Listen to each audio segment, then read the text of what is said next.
Hey guys, I'm Vince. Welcome to my crash course on Sphinx documentation with Python. In this video, we're going to cover a couple of different things. It's going to be about 30 minutes or so long. We'll go ahead and set up our environment. We'll be using Conda to handle all of that. I'll show you the Sphinx skeleton, kind of the file structure, and the config.py file. We'll go over reStructuredText just with a quick index file. We'll install a custom theme, and then we will extend Sphinx documentation with the myst-parser extension, which allows us to use Markdown. And then finally, we'll cover how to actually host the documentation that's generated by Sphinx. This is the actual documentation that you and I are about to create together. The index file is created in Markdown, and the contact page is created in reStructuredText. This is, again, using a custom theme, not the default one that's installed with Sphinx. And then we are using the doc directive to link to additional pages. So let's go ahead and dive into creating our environment. So for this tutorial, I will be using Conda to handle my package management, and then we'll be using the Anaconda project YAML file, which makes things really straightforward and easy for us. It creates a Conda environment that includes the packages we need, and then allows us to have a couple run commands just to have less typing. To get started, I've created an anaconda-project.yaml file. This is just in our Sphinx crash course directory. This is not a crash course on Conda or on YAML files or Anaconda projects, so I'll just breeze through this real quick because you may be doing this with not using Conda, just using pip. But so we've go ahead and we've given our project a name and a description, and then we're listing out a few different commands. We're going to be listing out the quick start command, which runs the Sphinx quick start command. This is the command if you are not using Conda and you're just using just normal Python and pip for your package management. This would be the command you'd run in the terminal. And then we've got a build command. It's doing two different things here. We're deleting the current build folder. I'll touch on what this means here in just a moment. And then we're running a second command, which is the Sphinx build command, where we take all the Sphinx files in the source directory and generate static HTML into the build directory. And then, of course, the serve command, which just spins up a Python HTTP server serving up the files in that build directory.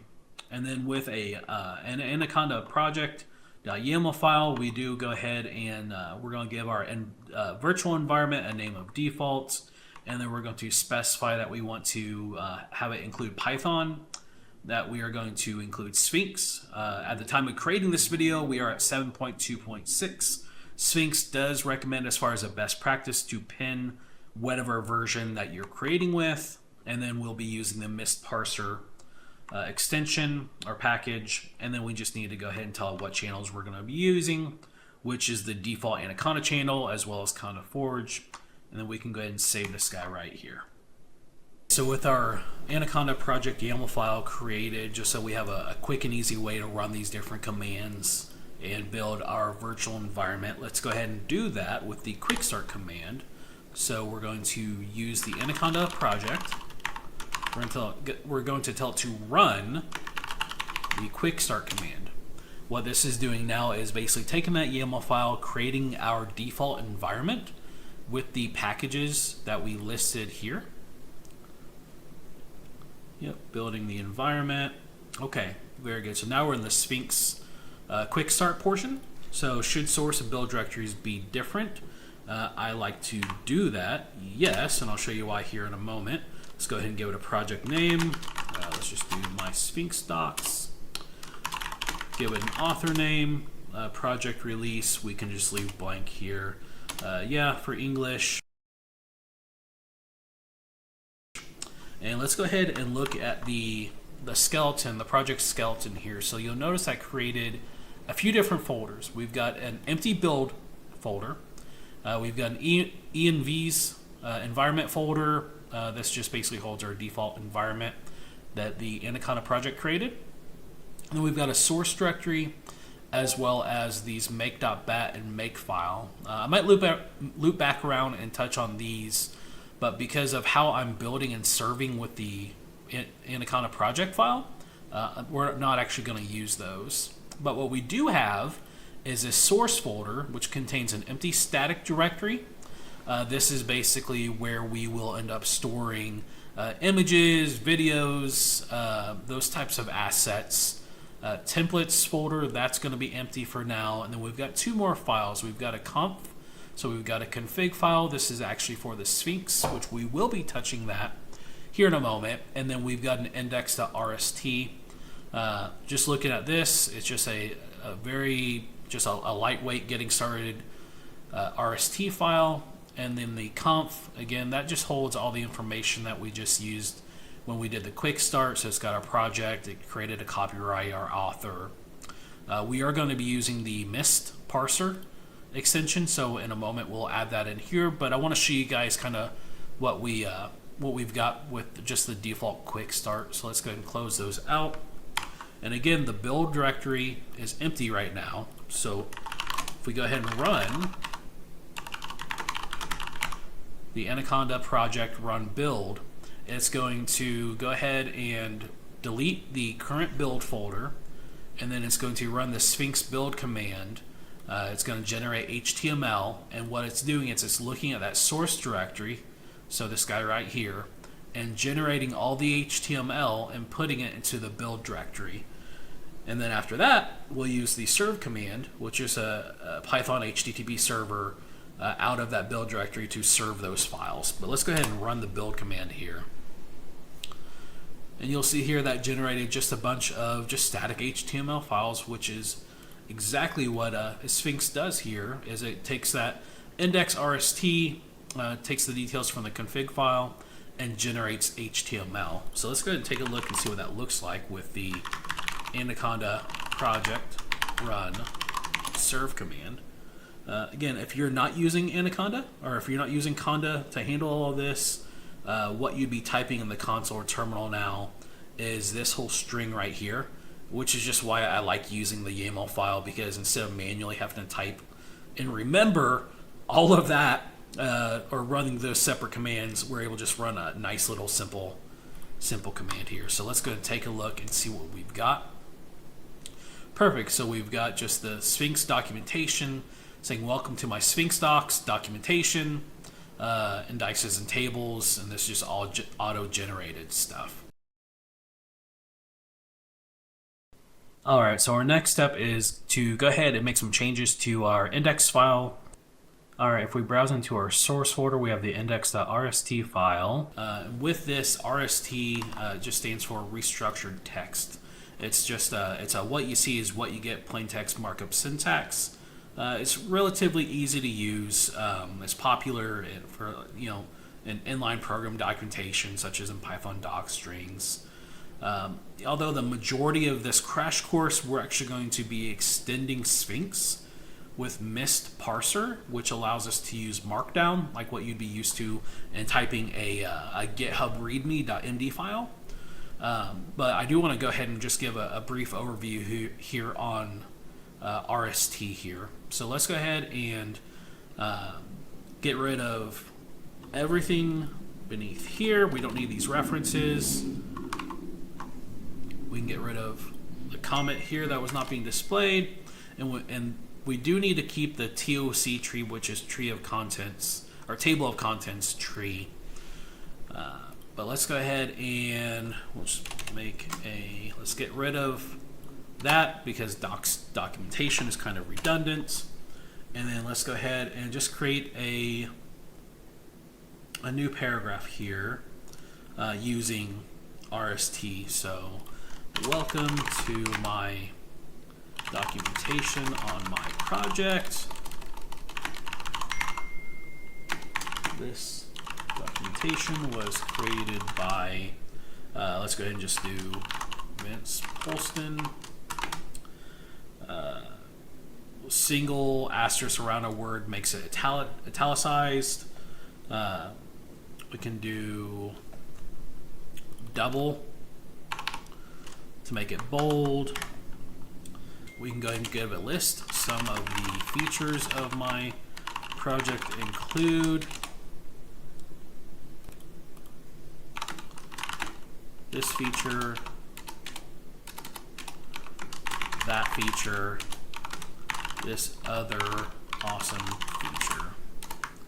Now if we save that and we go ahead and browse back to our documentation, you're going to notice that nothing's changed. That's because we need to rebuild the documentation.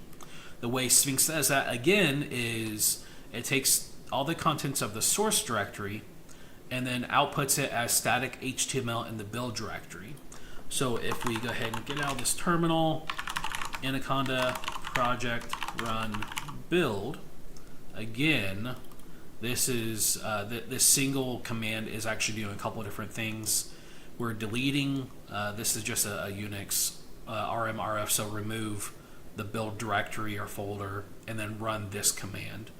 So we'll run the build, deletes the folder, rebuilds the docs, and then now we need to go ahead and serve it again.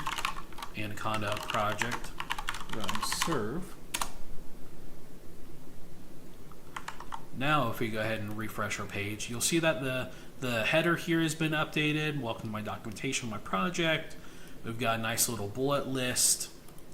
And let's go ahead and go and create a second page, and then we'll dive into the myst and the markdown and everything. Okay, so let's go ahead and create, again, inside of our source directory, let's go ahead and create, let's just do a contact .rst file. Inside this, we'll go ahead and just give it a title of contact. For kind of page sections in RST, we can just do 4 of these little equal signs here. Real quick, so I don't know all of the RST, the restructured text syntax by heart. I've actually got this page pulled up on my other screen. I'll link to it down in the description. So let's get back to the video. If you would like to contribute to my project, you can contact me at vince@email.com or whatever. And then if we go ahead and so let's just think about this here. We've created a contact page, but that's not going to automatically be added. So I want to do 2 different things here. I want to add a sentence down here just saying, hey, if you'd like to contract or if you'd like to contribute, click here, which will link to the contact page. And then we will also adjust the table of contents tree so that it appears in our navigation here. So as far as linking to other pages, we have a couple of different options with the Sphinx docs. For this scenario, we're going to use the doc role, which just allows us to link to specific pages. Another option we could have gone with is the ref role, or the reference role, which would allow us to, if you think about clicking on a single page to go to, well, in fact, when you click this, it's more likely using a ref role because it went to a specific section of that single page. But for the doc role, we're going to be doing this right here. So we're just going to use the doc syntax. We're going to give it a custom title, and it's going to go to that specific page. Again, does not end in the RST. So let's go ahead and do that. Okay, so back in our index file, let's go ahead and add a new sentence. If you would like to contribute, you can contact me by clicking here. We want clicking here to be the text for the link. So let's go ahead and do the doc, I believe it's called a tilde, clicking here, and then we need to have closing. We can just put contact. And while we're here, docs is also doesn't make sense. So now, if we go ahead, let's save that. Let's clear. Just gonna make this a bit bigger for you guys. We need to rebuild the documentation. So Anaconda project run build. Again, that's deleting the current build folder. I'll touch on this here in a moment when we add it to the table of contents tree. But that's going to delete the current build folder and then recreate the docs, which we now need to serve. Run serve. So now if we go back to our documentation, you'll see we've got this sentence that, hey, if you'd like to contribute, you can contact me by clicking here. And that's going to take you to the contact page. So let's go ahead and add the contact page to the talk tree here.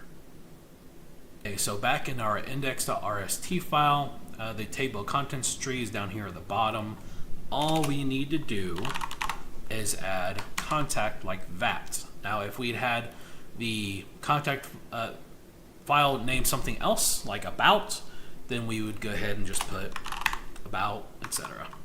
So let's go ahead and save that, hide the bar, clear, Anaconda, project, run, build. One warning, what are we still getting a warning about? Title underline too short. Picky. All right, let's go ahead and let's just make that 8. Again, this is why, and I'm going to show you guys here in a moment why I like myst more. I'm just more familiar with it from making README files and whatnot. But I did want to give you guys an overview of RST. So let's go ahead and Anaconda project run build. We should not get any errors this time. Perfect.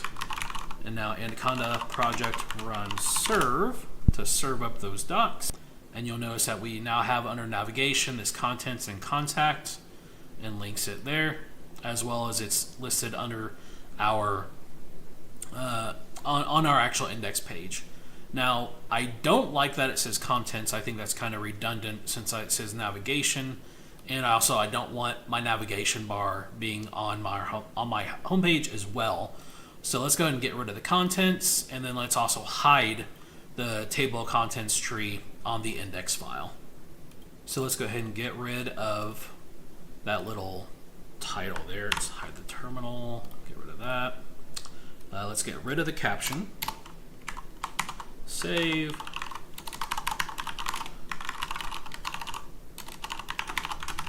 Rebuild the project. Reserve the docs. Perfect. So now we just have navigation, and let's get rid of the link here. So that is done. So this is what's called a directive, a table of contents directive. With that, we can actually set it to hidden. So let's do hidden just by adding this guy right here under the talk tree. So let's go ahead and do that.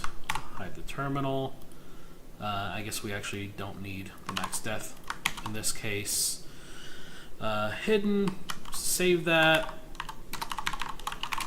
Anaconda project, run build. So we rebuild the docs, and then let's go ahead and reserve the docs. And this should get rid of the link on our homepage, but keeps it in the navigation nice and clean.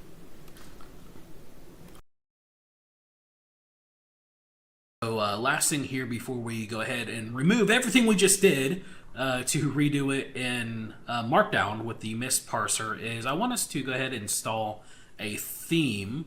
So if you go to sphinx-themes.org, you can see there's a multitude of different options we have. Some of them, as you can see, are not building properly, so we're not going to use one of those. I actually really like the read the docs theme. So let's go ahead and click on that guy, and it's going to instruct us that we, well, if you're using pip, you could do pip install Sphinx RTD theme. We are just going to include this in our Anaconda YAML, our project file, and then we'll need to, in the conf.py, go and set it to the theme after we install. So let's go ahead and do that here. Let's go to our Anaconda project, and in our list of packages, I'm just going to copy that guy. Save. We'll need to rebuild our environment. So Anaconda project run, or I'm sorry, not run, prepare to rebuild our environment with that new package included. All right, so we've installed the theme here, and now we need to add the theme to our config file. Let's get rid of that guy. And so in the HTML theme, you can see the default is Alabaster. we just need to replace that guy with the Sphinx read the docs theme. Now that we've saved that, we can close out of both of these files, open up the terminal, Anaconda project, run build. So we've rebuilt the docs, and then we can do Anaconda project run serve to reserve. And if everything went properly here, we should be able to refresh, and we have now our docs using the read the docs theme. Just looks, in my opinion, tremendously better. But again, completely your flavor. There are tons and tons and tons of themes, actually a significant amount. I also like the groundwork here, but whatever you'd like to use. Now we are at the point where we can go ahead and use the myst-parser so we can rewrite our docs in Markdown. Again, this is just personal preference. You can use the RST, the restructured text, but I'm a fan of Markdown. We've actually already installed the myst-parser package. Well, we know that by looking at our Anaconda project file, that the myst-parser package was included in our list of packages. So what we need to do is enable it in Sphinx, which is again in our config file. We just need to add this string right here under our list of extensions. So in our config, we've got extensions, just a list here. Let's save.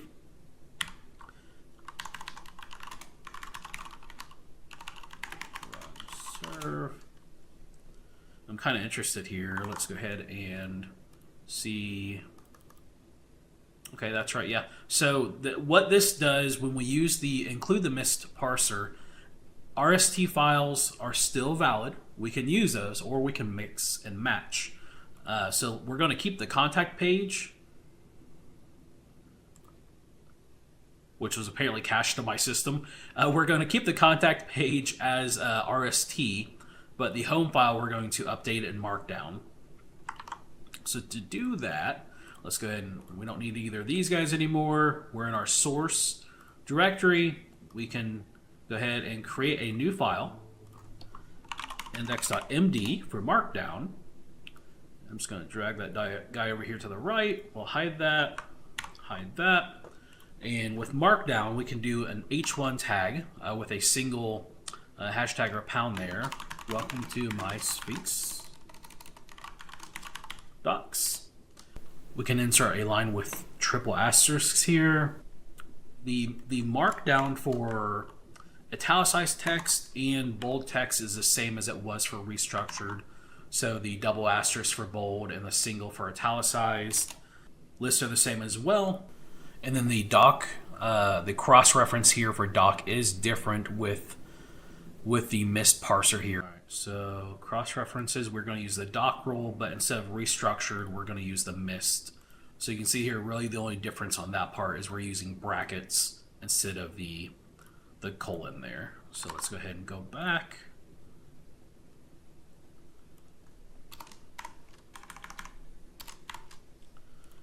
We can save. And then now we don't want Sphinx to get confused by there being two index files, the RST and the MD. So let's go ahead and delete the RST file. We'll rebuild our docs. Run build. Let's go ahead and do Anaconda project run serve.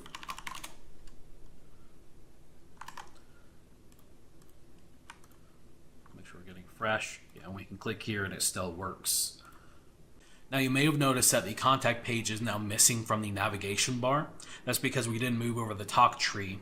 With the myst-parser, the talk tree is actually a different syntax. So if we pull up the documentation here, we'll see we have three tildes and then talk tree inside of squiggly brackets, the links to the references to the other pages, and then a closing markdown. So let's go ahead and add that to our index page. In this scenario, we actually do append the file format, so MD or RST. So let's go get rid of those. We'll add contact.rst. We'll save that. We'll rebuild our project. And then we'll reserve our project, run serve. Let's go hide the toolbar here as well. And then now if we refresh, we've got contact added back over to the navigation, or we can go back to our home page. And again, we can still use the click here because we already updated the doc ref cross-reference to the other page. We need to clean up on the build. There was an error here. Let's take a look at what that was. Error document or section may not begin with a transition on second line of index. Oh yeah, I guess that doesn't really make sense to have a line here. So let's go ahead and get rid of that.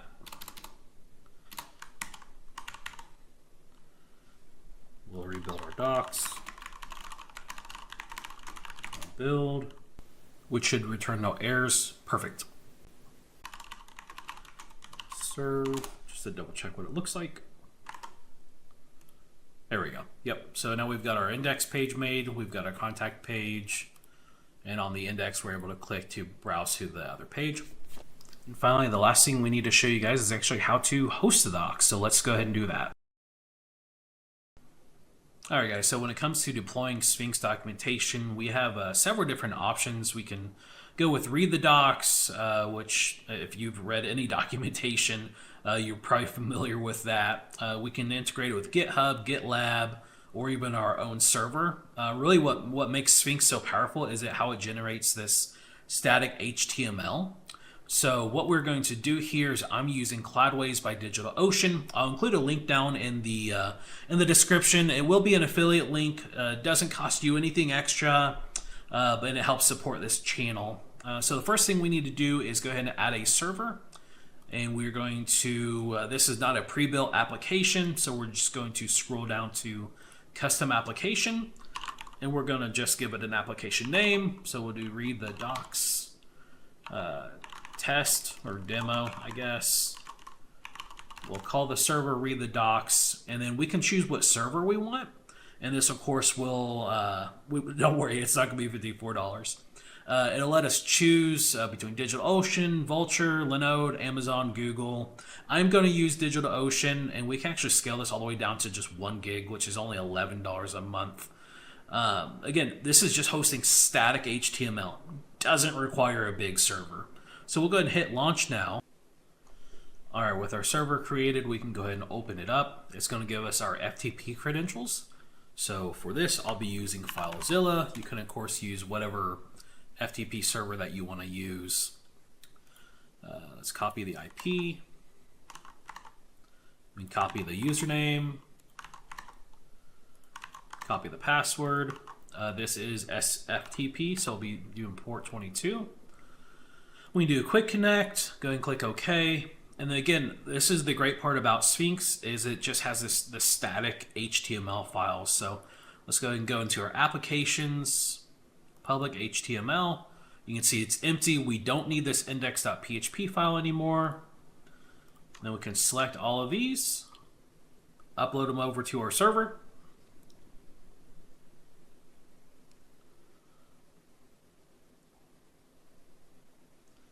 All right, well, now that everything's uploaded successfully, we can go to our actual applications. Click on read the docs. It's going to give the temporary kind of application URL like for development. We can click on that guy and zoom in, and there we go. Our docs are now hosted live on the Cloudways server. We can view our different pages, previous, click on contact, go home. Everything works as designed. So there we go. So the next step, I'm not going to hop into this just because it's going to be different with every domain name registrar, but you'd go to domain management, set up your domain, and then point to your read the docs. Hope you found that helpful. If you did, please like the video, and then be sure to check back. I believe the next video that I have up is how to use Autodoc with Sphinx to create automatic documentation from your Python project. So look forward to doing that one for you guys, and I will catch you next time.